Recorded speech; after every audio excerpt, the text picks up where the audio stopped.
Marine Marina. Mes deux élèves, Benedetto Castelli, Mario Guiducci, qui m'ont beaucoup aidé dans mes mesures de rotation. 3 mois d'observation, si vous voulez bien le suivre.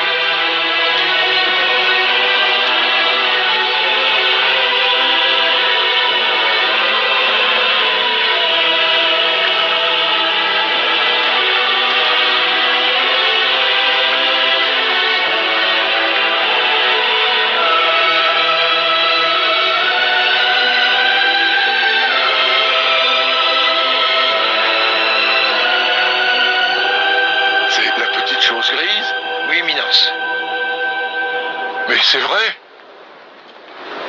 Ça se déplace.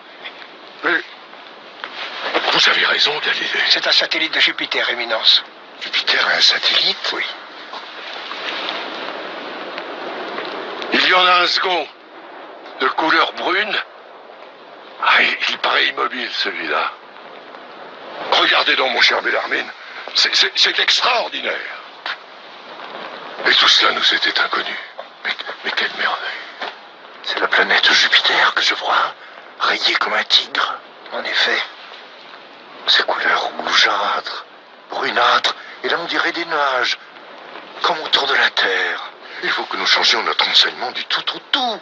2 satellites à Jupiter, l'un qui bouge, l'autre immobile.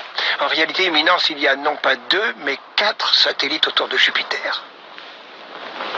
4? Et chacun tourne à son propre rythme, certains rapides, d'autres très lents. 4 satellites autour de Jupiter. Mais je n'en reviens pas. Mais c'est une découverte incroyable. Comment expliquez-vous ça? Je n'explique pas, Éminence, je le constate. L'observation précède toujours l'explication. Il faudra tout de même une explication. Oui, quand nous aurons compris. C'est vrai, ces satellites de Jupiter me fascinent. 4 petits astres tournant autour d'un gros. Oui, je vous comprends. Le ciel est à l'image de la Terre. Oui, ou bien le contraire. Galilée, nous devons revoir entièrement notre astronomie. Vous nous révélez un nouveau ciel. C'est à vous de nous le faire connaître. À vous de mener la révolution. Le collège romain vous aidera, je vous l'assure. Et c'est d'une beauté extrême. À chaque instant, on peut s'attendre à voir le Seigneur se manifester. Admirant Galilée fut devenu pape sous le nom d'Urbain VIII. Tout était différent. Galilée soupçonnait d'hérésie, voyait ses craintes se confirmer. Il était soumis à une instruction préalable menée par le grand inquisiteur, assisté d'un jésuite et d'un dominicain.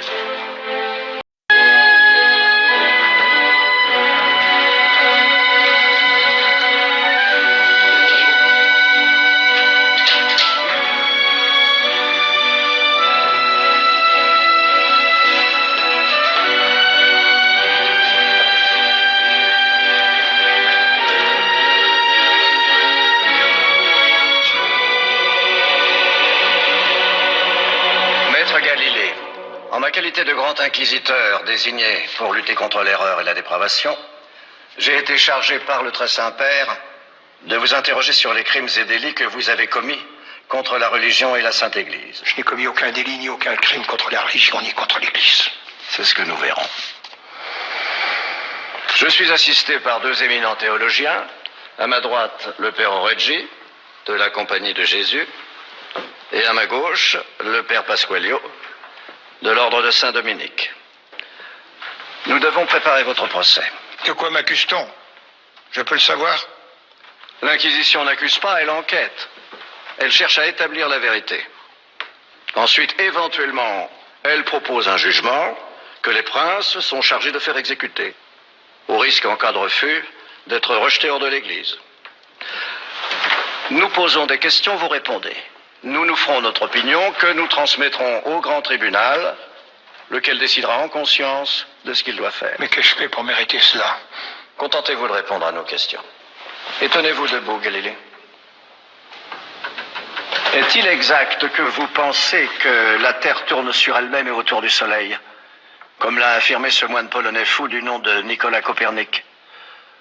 Je vous rappelle que, pour avoir défendu ces mêmes idées, Giordano Bruno a été brûlé vif ici même à Rome, il y a à peine 20 ans. Brûlé vif, vous m'entendez?